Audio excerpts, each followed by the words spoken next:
नमस्कार, मैं हूं आपके साथ अग्रिमा जादौन और आप देख रहे हैं रिपोर्टर मैडम। अमेरिका के राष्ट्रपति डोनाल्ड ट्रंप ने एक ऐसा ऐलान किया है जिसने दुनिया के कई देशों की चिंता बढ़ा दी है।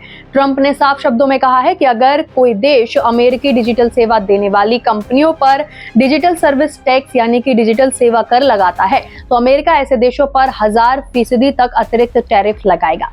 खास बात यह है कि ये टैरिफ उन देशों पर सबसे पहले से लागू व्यापार समझौतों के ऊपर से लगाया जा सकता है।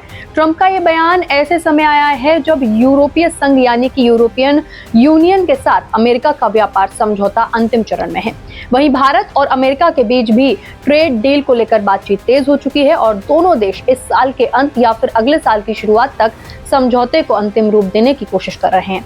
ऐसे में सबसे बड़ा सवाल यही है कि आखिर डिजिटल सेवा कर क्या है? अमेरिका इसका इतना विरोध क्यों करता है? किन देशों में ये टैक्स लागू है और क्या भारत भी ट्रंप की इस चेतावनी की जद में आ सकता है? आइए विस्तार से समझते हैं।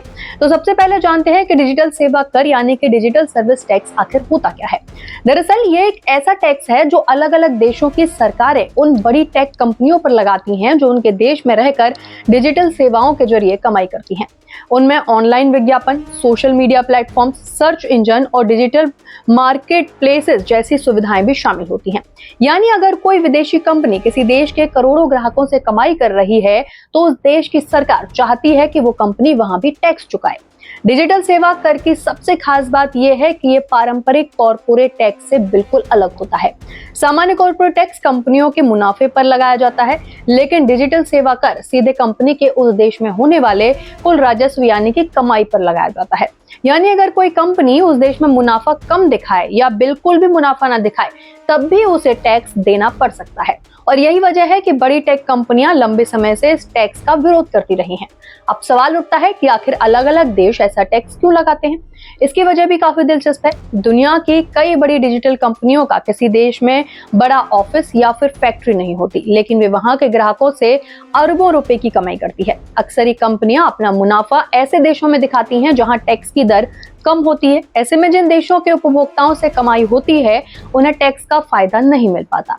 इसी समस्या को दूर करने के लिए कई देशों ने डिजिटल सेवा कर लागू किया है ताकि बहुराष्ट्रीय टेक कंपनियां भी उस देश के कर ढांचे में अपना योगदान दें। अगर बात करें कि किन देशों में ये टैक्स लागू रहा है तो भारत इस मामले में दुनिया के शुरुआती देशों में शामिल था। भारत ने साल 2016 में इक्वलाइजेशन लेवी यानी कि गूगल टैक्स की शुरुआत की थी।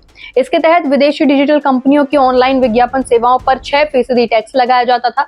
इसके बाद 2020 में सरकार ने इसका दायरा बढ़ाते हुए विदेशी ई कॉमर्स ऑपरेटरों पर भी 2% की लेवी लगा दी। हालांकि अमेरिका के साथ व्यापारिक तनाव कम करने और दोनों देशों के बीच व्यापार समझौते का रास्ता आसान बनाने के लिए भारत सरकार ने बाद में इन दोनों टैक्सों को खत्म कर दिया।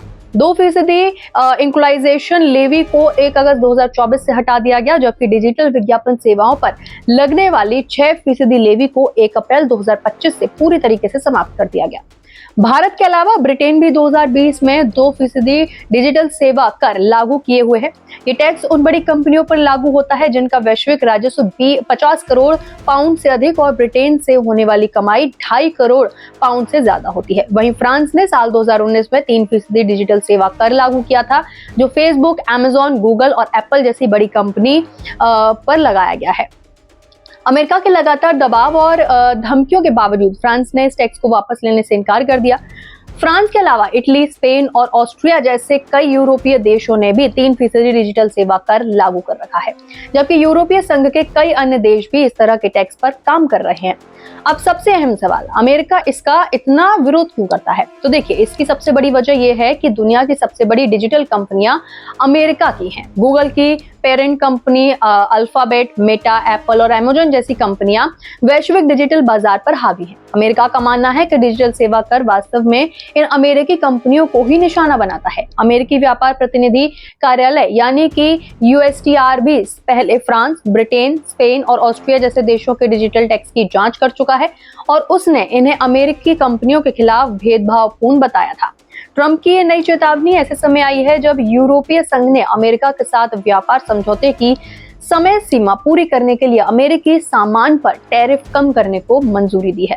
लेकिन समझौते में डिजिटल टैक्स का मुद्दा शामिल नहीं किया गया। इसके अगले ही दिन ट्रंप ने 100% टैरिफ की नई चेतावनी देकर साफ संकेत दे दिया कि भविष्य के व्यापार समझौतों में डिजिटल टैक्स बड़ा मुद्दा बनने वाला है। अब बात भारत की करें तो फिलहाल भारत पे कोई डिजिटल सेवा कर लागू नहीं है, इसलिए ट्रंप की इस चेतावनी का भारत पर तत्काल कोई भी सीधा असर नहीं पड़ेगा और भारतीय निर्यात पर अभी 100% टैरिफ लगने का कोई भी खतरा नहीं माना जा रहा है। लेकिन इसका मतलब ये नहीं है कि भारत पूरी तरह इस विवाद से बाहर है, यानी फिलहाल भारत पर कोई सीधा खतरा नहीं है, लेकिन आने वाले समय में डिजिटल टैक्स और व्यापार समझौते दोनों एक दूसरे से जुड़े बड़े मुद्दे बन सकते हैं। अब देखना होगा कि ट्रंप की ये सख्त चेतावनी यूरोप, भारत और दूसरे देशों के साथ होने वाले व्यापार समझौतों को किस दिशा में ले जाती है।